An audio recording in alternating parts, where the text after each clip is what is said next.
Hey everybody, so on this edition of Magic Talk, we're going to be answering the question, is Commander still casual? I'm Ben. I'm Joe. Let's talk Magic.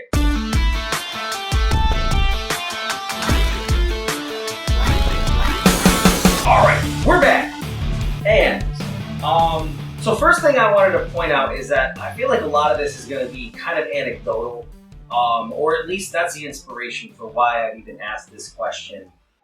Because in my time playing Commander, I feel like a lot of the decks are just becoming more and more focused on doing an infinite combo, and not as many value decks are out there. But that might not necessarily be your experience. But I did also do a little bit of research and kind of looked into just to kind of see if there's an objective kind of basis for this. And I do feel like that to an extent there is, with the commanders that have been printed and the cards that have been printed, and the push towards more powerful things, power is answered with power, and the most powerful thing that you can do is just win using one or two cards. So why wouldn't you?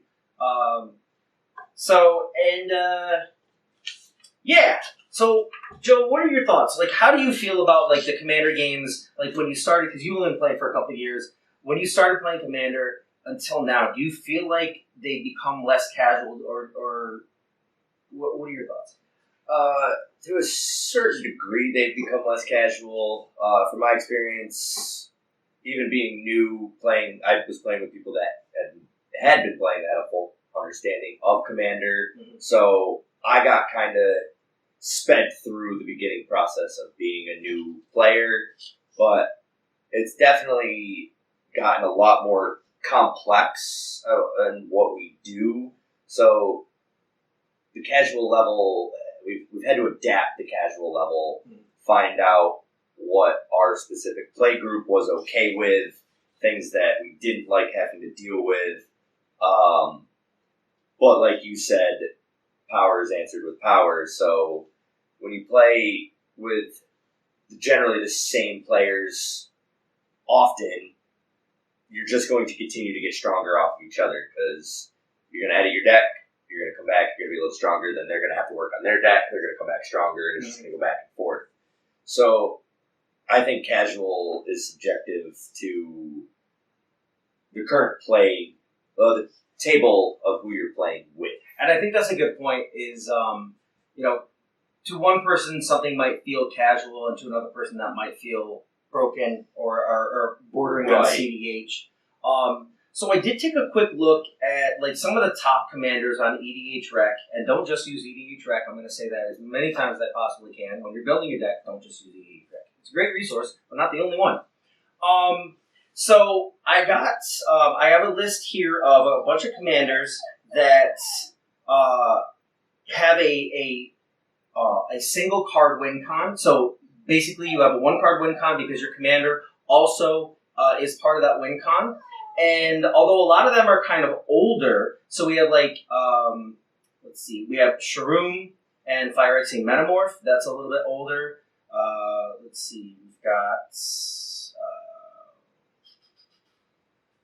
Kess and Demonic Consultation. Those are a little bit older. But a lot of these I'm looking, I have the most recent one is Shalai and Halar plus the Red Terror or Heliod.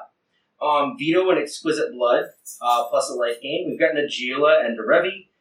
Tivit and Time Sieve. We have Rocco, and Teamer Sabertooth, Food Chain, or Moon. I didn't actually look through all the combos, but like there was a bunch of different ones. Let's see. Nope, that's an older one. Godo and Helm of the Host, only because Helm of the Host is a newer card. Godo is an old card. Right. Then you have Helia, the Sun Crown and Walking Ballista. Yeah. Aurelia, she's older though. Aurelia, but Helm of the Host is a new part of that.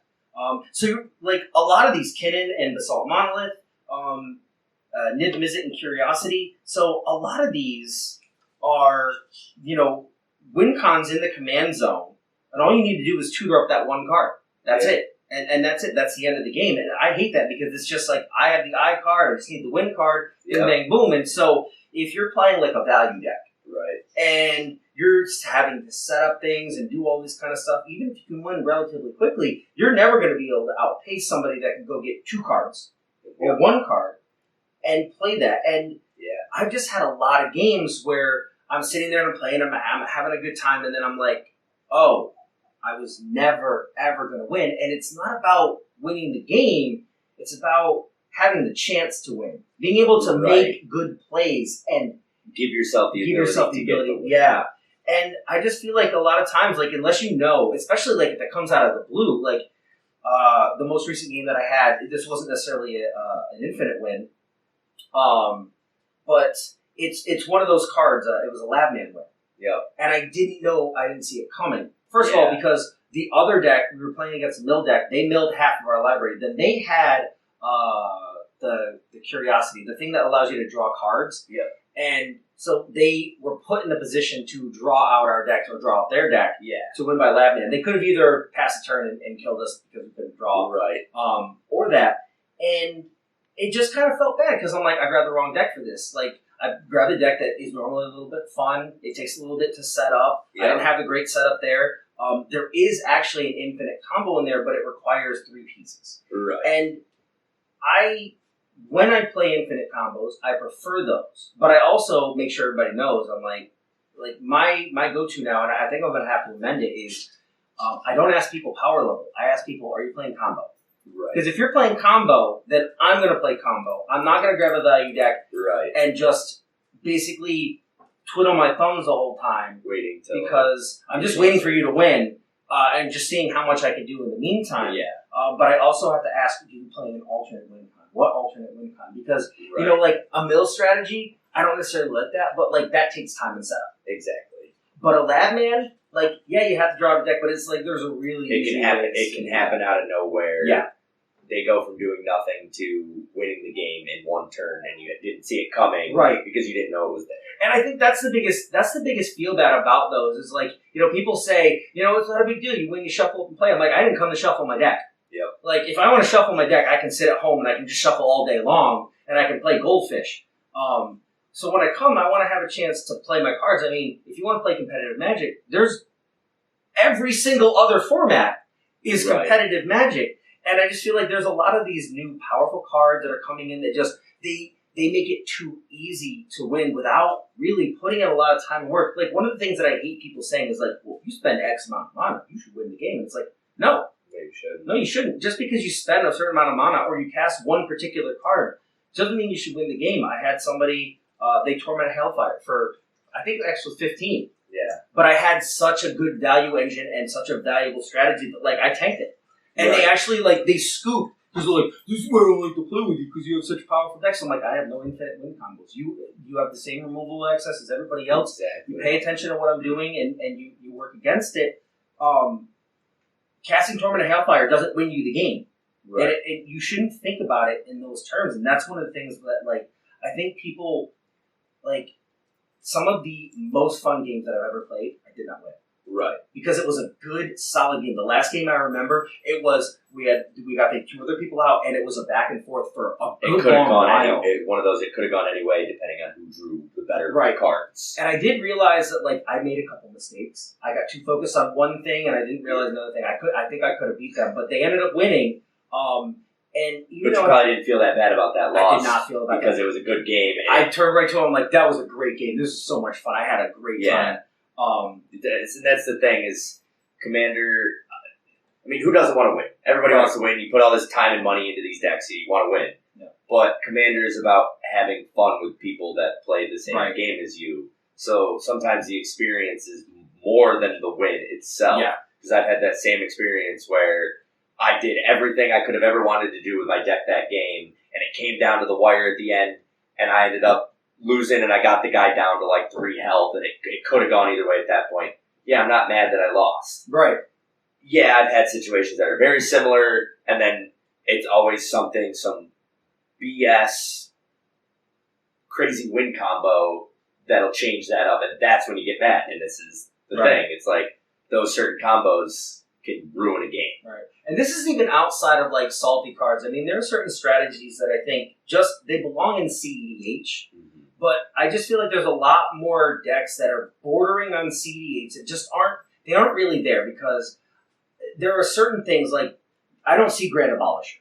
Yeah. Grand Abolisher is something that you see in CD8s because you're definitely trying to stop people from stopping you from winning. Right. And I haven't seen that in the casual play, but that doesn't mean I don't see Bosses Oracles, Demonic Consultations, that I don't see some of these things. But I have a list of cards on here that are those kind of I win cards, but they're so Crater Hoof, Exsanguinate, Expropriate, Torment of Hellfire, Insurrection, Approach of the Second Sun, Feldar Sovereign, Omniscience. These kind of cards that, like, when I see those, like, those are more casual.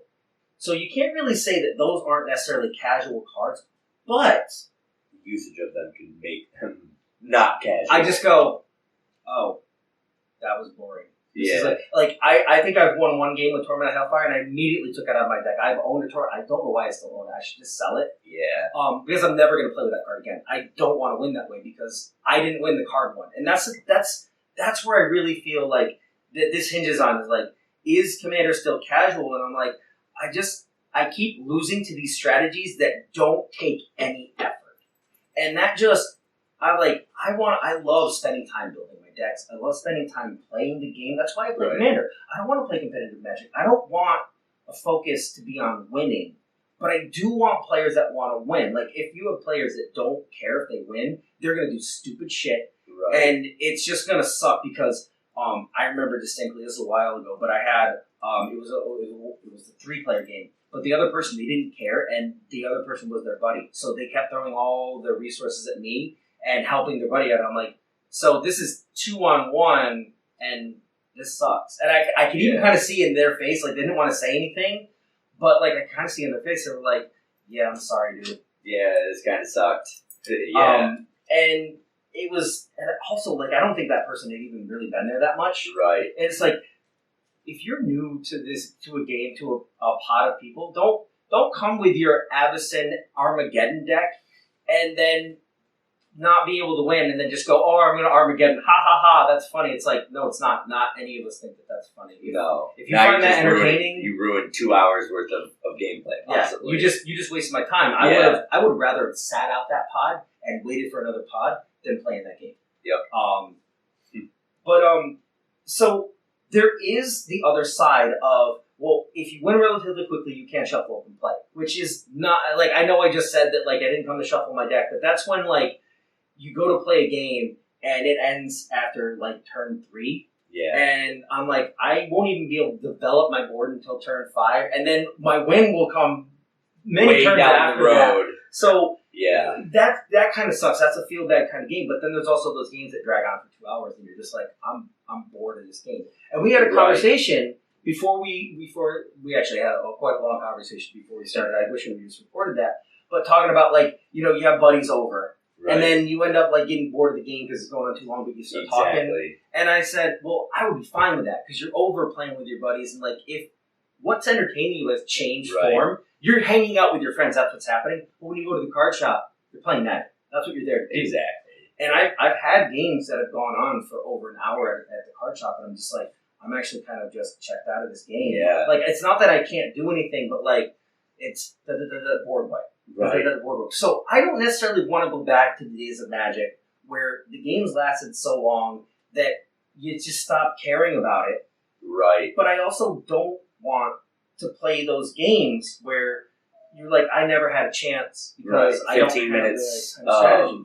15 minutes of getting everybody at the table, shuffling, setting up, taking a few turns, and then somebody popping their combo off to win the game. It's like, cool, we just wasted a bunch of time, and now we're starting right back to the beginning. Like, do you feel good about that win? And the other thing, like, I guess this is more of a personal thing. Is like some of the win cons are just like I've been killed by Crater Hoof several times. It's boring. I've been killed by Torment of Hellfire. I have Approach of the Second Sun in my commander deck, and I've actively not used it as the win con because it just didn't feel right in the moment. I've seen Omniscience a bunch of times, and it's just like, oh, okay, I guess this. Cool, you're playing with it. It's a legal cheat code. Yeah, like, all right. And it's just like, it's like, it's fine. I can't really say anything because, like, you have to get the mana to cast those spells. All, like, most of these are pretty, like, Omniscience is 9, I think. Or might even be more than that. Yeah. Something. I don't remember the cost because I don't care. I don't play Exactly. I don't play any of the cards on these. I had a deck with Insurrection, but it was my Goat deck. Yeah. And I learned real quick that even in a very underpowered Goat deck, people will treat you like you are the arch enemy. And I'm like, okay, I guess I will take apart my Karaza card deck because I just wanted to draw cards and make people go to combat. But yeah, you guys don't like having to actually attack. Yeah. That's actually a thing I've noticed sometimes, especially when you have a group that you're all friends. Sometimes people don't want to be the first one to swing, but the point of the game is to win. So you can start getting stale games because nobody wants to be the guy to swing first, either make themselves a target or whatever it is, make themselves a threat in some aspect. But at the same time, like we got to hit each other. We're not going to win. And I've had board states where like everybody built up enough where there should be swinging at each other. It's not that you should be swinging; it's that any swing is going to have severe consequences. Right. Like there's nobody that's a free swing. Yeah. Why can't you? Maybe we'll just clip this part out. Hey, come on. The dog acts like it doesn't have any attention, but it has plenty of attention. As a matter of fact, I asked it to come up and sit next to me to pet it, and it was just like, that's not the thing that I want. No, she wants her attention how she wants it. But there is one thing that I definitely want to point out, and I did note this commander, but I didn't realize until somebody said that they were thinking about banning it. The Precon Aragorn. Is it the 4-color one? No, it's a 3-color one. Jeskai. Okay. It has a monarch, but its ability is that if you're not the monarch, you can make one creature unable to block, and if you are, your creatures are unblockable. Oh, I've won with that deck on turn 5, not optimized, not infinite combo, just so much value in such a short period of time that it just overwhelms the board. And I'm like, this is ridiculous, but that's casual. This is a casual commander. Nothing on that is not casual. It's just the way that it works out. I do think the inability to be unblockable is maybe that's not as casual, but like it feels like it should be. It should be. The problem with unblockable becomes you have to have immediate answers for it, and certain commander decks don't run removal in that sense of like an immediate answer for a specific creature or something. With unblockable, especially now that specific situation seems it was just damage, but especially now you can add unblockable with toxic and poison and all these. There's all these things that unblockable becomes a very big issue. Why I like white is because I can board wipe all that stuff. But at the same time, there's a problem when you board wipe it constantly, then your games are going to take forever. Well, and so there's a lot of downside to both. And the thing is like the deck had been changed. I had taken out a bunch of stuff and put new stuff in there. But the two things that actually make that turn 5 win, they're in there. It's whenever that or another creature ETBs, all creatures get one of them does +1/+1 in vigilance, the other one just does +1/+0. But when you're unblockable and you just can get enough small little creatures out at that one time, get Aragorn out on turn 3 because you ramp them out. Then turn 4 you get that set up, and then turn 5 you just get enough creatures out and nobody can block, and then bing bang boom, you got a whole bunch of damage going in. And then Aragorn has vigilance and lifelink. Like the more I think about it, the more I feel like it doesn't feel like it when you just read the card, but once you get it into play and you're like, I can gain life, the guy can block. Right. I can just flicker him to get the monarch back. I basically have an extra card draw for no real extra cost because everything else is printed out. Aragorn is just perfectly fine. Every time I've seen it played, and granted I didn't play against any infinite combos, but other people played it and they didn't even have to try that hard. It was just so easy. It's so easy to run opponents over. Yeah. So that does kind of like, that has that is like, is that casual? Is it not casual? What is casual? And what is your play group comfortable with? Right. And that's why, again, I advocate don't ask about power level. Nobody has any clue. Even people who are good at kind of judging their deck are still not good at conveying their power level because, I might say 7, and I may be dead on, but what 7 means to one person and 7 means to another person, they might go, oh yeah, okay, I'll play a 7, and they're playing a 9. Or because they think that, or they're playing a 4. Right. Because they think don't it's realize. Yeah, they don't realize like what power actually is. Exactly. And I mean, I feel like I have the Batman paradox, and I say this to people because, like, I get frustrated at all the decks that are coming out, but like, there was one point where I could definitively say I have a 50% or better win rate, which, because what would happen is I would come one weekend and I would lose all the games, and I'd come another weekend and win all the games. Yep. And I would get all bummed out on the weekends I was losing, but I'm like, well, without going into the exact math, I have approximately a 50% win con rate, I have approximately a 50% win rate, and that's nothing to scoff at when the average should be 25. Right. Right now, I don't know what it is, but I can definitively say that it's closer to 50 than it is to 25. So when people play against me, doesn't matter what deck I'm playing, they're bringing it. Yeah. And I want to play fun, lower power deck, but even my low power decks are well put together. It's not even that they're overpowered. They just have a distinct engine of, this is what I'm doing. All the cards work towards that goal.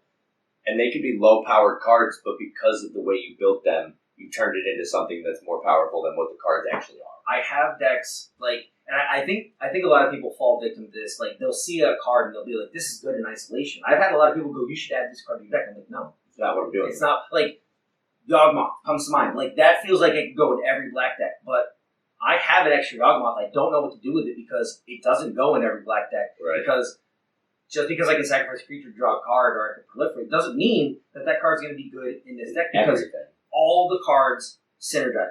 I will play, and if I draw a card, and if I keep not playing that card gets booted. I don't care how awesome of a card it is, because if it doesn't synergize, it doesn't make what you're doing at the time work. It's not a good card. Stasis Coffin. Thought it was great. It's like a 2-cost artifact, and sacrifice and gain protection from everything until your next turn. Every game, put it on the board, sit there, and I never needed it. Yep. Because I specifically never needed protection in any of those moments to have it be used. Just sat there. But I was like, that's so cool. If something happens, I can survive it. Didn't matter. It was always my board state that was affected. And that card, I always kept being like, I'm going to use it. It's only me.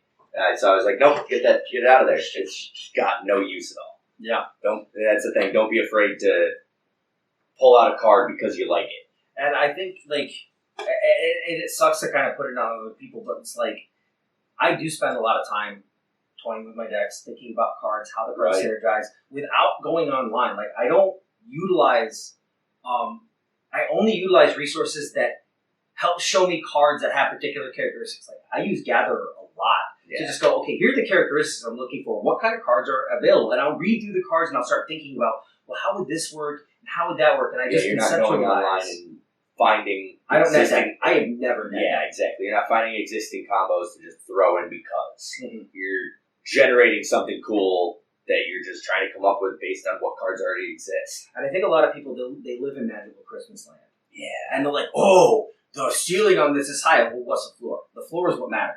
Because the floor is what you're mostly going to get. Yeah, when you hit that floor and you can't survive any time you're at that floor, you need to fix it. Because your floor needs to be able to sustain till you can start climbing back up. Yep. And you get the magical Christmas land. That's awesome. But most games aren't going to do that. That card needs to have, that card needs to have value at all points in the game. And I have decks that when new cards come out that could go in a deck, I struggle to figure out which card to pick out because everything is valuable. Well, right. And it's a lot of the times you end up finding a newer card that is a similar version of a card already in your deck but improved. Because that's what I'm at the point of a lot of my cards. That's, the card came out in a new set. It has almost all of the text from this card plus another line. Yeah, I'm going to use that one instead now because now I might have to spend one more mana, but I get a whole other effect out of it. Yeah. The most recent switch that I made is There's a 2-drop. You sacrifice a creature or an artifact. You draw 2 cards, but it gives you a treasure. Yes. That's great. But then they came up with the 1-drop that you just sacrifice a creature. It's the other one, not village rights. Yeah. And I'm like, well, I could spend 2, I get the token back, or I could just spend 1. I'm gonna sacrifice a creature because this deck only cares about creatures. It might be nice to be able to sack an artifact, but this deck hinges on sacrificing creatures. Right. So it's way better to put that in there. That's the most recent change that I did. I did add 1 graveyard hate because it's self-sacrifice. Yeah. But it was tough to figure out which card to take out. I ended up taking out one that has a sacrifice ability, but it costs mana, and it has a sacrifice trigger. And I really like that because, oh man, when I found out how awesome Scry can be and how much cheaper it is in card draw, and I'm like, if you scry that card at the bottom, that's like drawing that card. That's like just drawing that card, but it's a dead card in your hand. And granted, I said that I have dead cards, but like there are cards that are better in certain situations than others. So. Right. It has a purpose, just not at that moment. Right. It's like, not. It wouldn't be. I wouldn't hate that I drew that card. Sometimes it's a land though. You just don't need that land. Exactly. But I wouldn't hate that I draw that card. But I want a different card. And that card might be underneath you. Right. So and then you have like some of the commanders. What is this? Okay, so the top commanders currently, I took a look at that, and some of them have stayed the same. So you have the Ur-Dragon, Atraxa, and Lathra, which generally I've seen they tend to be value decks. Yeah. And they've stayed pretty high, so that is a kind of push in the direction that it hasn't necessarily gotten too much beyond the casual play. Right. Yuriko, I've only ever seen that played in CEDH. I've never seen anybody play a casual Yuriko deck. Timna, I've seen Timnas in casual decks, but because the other partner commander usually tells you whether or not it's going to be like a brutal Timna deck or not. Like you got Timna and what's his name, the Cynic guy. You all know who I'm talking about. I haven't thought about it in a while. But then somebody might have a Timna and one of the monocolor partner commanders. Yeah. Oh, they just want to draw cards off of the combat thing. Yeah. And I don't know about some of the other ones. I mean. Zuladoc, Void Gorger, of course, and Anixia, which I want to pick that up because I wanted to play that. I thought that would be really fun. Yeah. But I have so many decks that I'm never gonna play because I know if you sit down at a table and even one person's playing combo, well, and I don't know how many times I've asked people and I've learned the lesson. I'll be like. Combos, somebody will go, yeah, but it's like hard to get. I don't get it that often. They're guaranteed to win the game with that combo, that game, and it's just like, that is why I have a very, I'll say, decent Dimir commander deck. But Dimir is probably one of my least favorite colors to play because it's the only deck that gives me a chance against crazy infinite combo, whatever. Because I have the ability to instantly take care of problems. Right. My Selesnya deck, I have to wait till my turn, and I gotta board wipe you, or single target remove like enchantment, or whatever it is. My Dimir deck, right then and there, as soon as you play it, I can stop it in the moment. And I do have a selection of decks where I have 10 decks that I bring with me every time I go and play. I have more than half of them are just value engines that just do a lot. And then I have a couple of combos, and they're varying. Like some of them only have one combo, and they aren't necessarily like dead set on getting that out. I still try and play them as a value deck, but there happens to be an infinite combo in there. Right. And then I have other decks that I'm trying to win through combo. Like my favorite deck that I almost never pull out because people know the deck now in my play groups. I just don't play it because I'm probably gonna win. I'm like almost guaranteed to win, and then that's my Tesa deck. And I have a Tivit deck that if I resolve Tivit and I can keep it out, I'm also probably going to win because once I get that treasure and if I can get through one turn, I almost guaranteed to have 1 or 2 counter spells in my deck, right? In my hand rather, and all I got to do is just keep going through that, and it's just a matter of time. I don't even need to get the time save. I don't even need to get the combo. To get that out. So I do understand why if you are a good player who's a good deck builder and you just consistently bring the pain when you sit down, I can understand why other players who aren't necessarily as good at deck building don't have the same kind of time or energy to put in there, who might just, all right, I'll just get an infinite combo. I'll show that then. I'll show him. And it's like, I get it. And it's like, what do? I'm like, I try to play lower power decks, but then that just gives me a bad game because I'm like, oh, well, I was never going to be able to win this game at all. Right. The one time you try to play something powered down and you get stomped all over, or not even just one time, but it'll happen multiple where you're like, well, I'll try to tone it down a little bit. Maybe people start to think, all right, he's not such a problem. Like lose a couple games, play a couple games where you lose on purpose just so that people are like, oh, okay, maybe he's not a threat. But it's like, they still don't care. People, I found this to be true. People are really bad at reassessing threats. Yes. Like in game and out of game, because like if somebody is a threat early on, and you take care of that, they'll still see that person as a threat, even though somebody else is starting to threaten the board. Right. And it's like, no, reevaluate that. They might come back and do what they were already doing. Right. It's like, you can sit there and be like, you shut me down, and they still won't believe you. Or they might have a powerful card out, but you've gotten rid of the way to really take advantage of that. So like maybe they're still able to draw a card every turn or something like that. But it's like they're fine right now. But this person is starting to build up, and so you're seeing that. But then all the other players are like, they're going after that one person. Like, and I say players as if like I'm not talking about two and then it's just one other person over here. But like, I'm usually the player that is being hated on, even though I'm like, okay, my board is empty now. You don't have to throw stuff at me, and like I might be valuable later on in the game to like help you from getting killed by somebody else. One of the easiest ways for me to get salty in a commander game is when there is a multiple like destructive removal spell where it could be choosing a bunch of different target things that you get to destroy, because there's somewhere it's all different targets, but you might be able to destroy 5 things on the board all at once. And there's 3 other players. Yeah, I might have 1 or 2 cards that are really strong, but so does this player, so does this player, so does it. Well, usually them themselves, but I get mad when 4 of those 5 things get used to destroy my board and not at least kind of evenly distributed, especially when I'm not the problem. It becomes that like you could have gave everybody a little bit of a check, gave us all something, but you completely shut me down and then let everybody else pop off, and now I'm sitting here with an empty board because you felt I was the only one that needed to be. I've been on the other side of that. Like one of my favorite cards to play is Heliod's Intervention. Yeah. Because it's like, granted, you could play like another spell that costs 4 and exiles, but I'm like, it's expandable. I can destroy as many targets as I have mana available for. But sometimes, because it's only artifacts and enchantments, it might just be one other player who actually has that. And in those moments, those are different.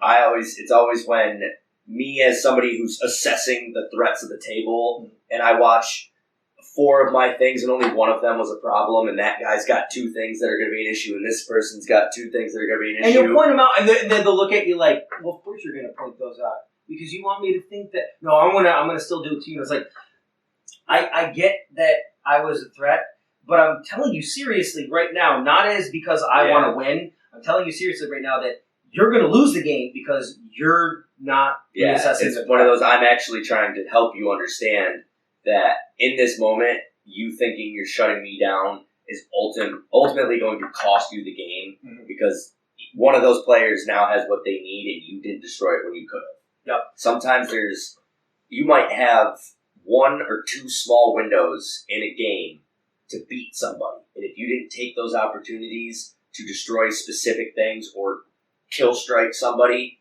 you are going to lose. Sometimes you lose on turn 3, but you don't realize it until turn 7.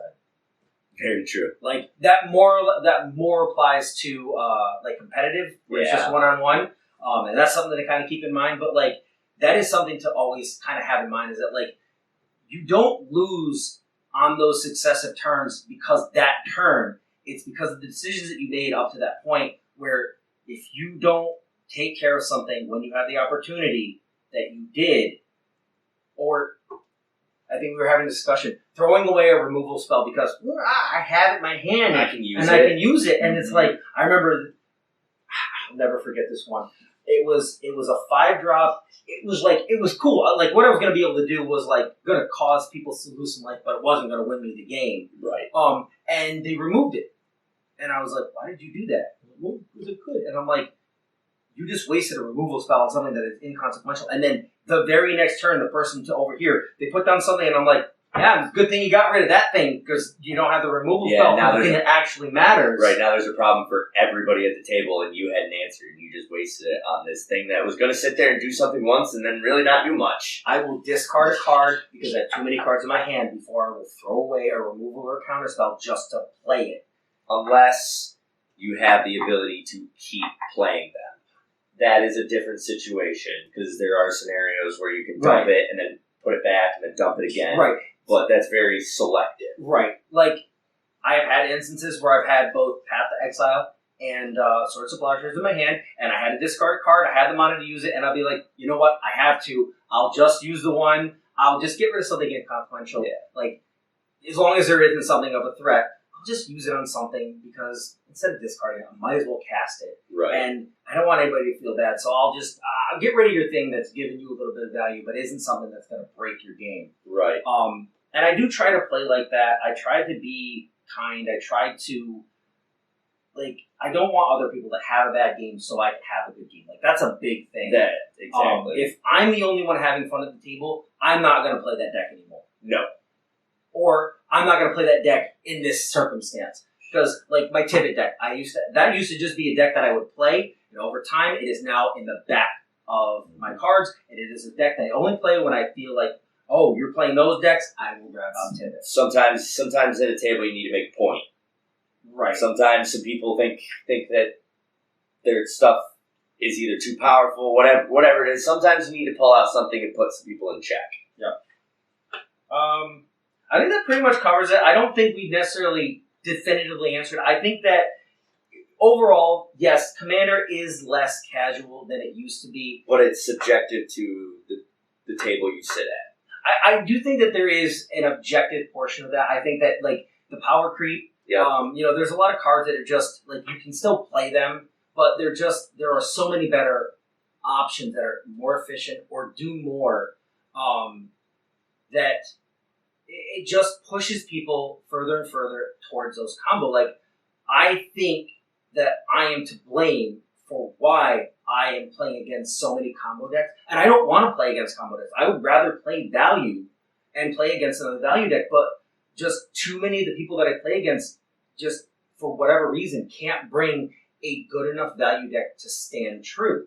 Like that time that I tanked that Torment of Hailfire, like, it was, I just had nobody else had anywhere close to that board state. I couldn't win right away, but I was, like, on the verge of it. Right. And it was going to take one or two more turns, but that was fine. You have one or two more turns to deal with me. Mm-hmm. And I feel like that's fair. And, like, the strategy is on the commander. Yeah. It's right there. Like, I wanted to put stuff in, it was Oscar, I want to put stuff in the yard and make multiples of it, and I'm going to add the token doublers and all that kind of stuff and get, like, so much value, and there's a lot of really small things that draw me cards so I can just push through my deck, and there's no combos in there. But people looked at it like, I'm going to play Thoughts. I'm going to play Thoughts as well, for sure. And then I'm just like, So, maybe it's my own fault in my personal situation. What do you think? People at home who have viewed this, all 12 of you, if we're lucky, leave in the comments below. Do you think that Commander is less casual? What are your stories that, you think that it's less casual, more casual? What are some issues that you feel like you're facing in your deck building? I just have a lot of decks that are never going to get played because I think they'd be a lot of fun, but until I can find the right environment. And I do try and sculpt that. I have a beginner commanders thing at my local game store. However, I still, even when I build a weak deck, it's still pretty good. Stronger than you think. It's stronger than I think. And I'm like, I feel really bad, but I'm like, I'm not gonna like let you win. I do want the new players to win. I want you to feel that. I'm trying to bring a deck that, like, is competent enough to play, and I'll have fun playing it, but that you could still beat it. Part of that is decision making. I know that's a big thing. Is like I have the skills for decision making, but I don't want to get too far into that. I'll go off on a whole tangent. So yeah, let us know in the comments below what you think about the state of Commander. The power creep, is it too much? Is it right about the same? Right about where you want it to be? Blah blah blah. I'll keep talking if I don't stop. So till next time.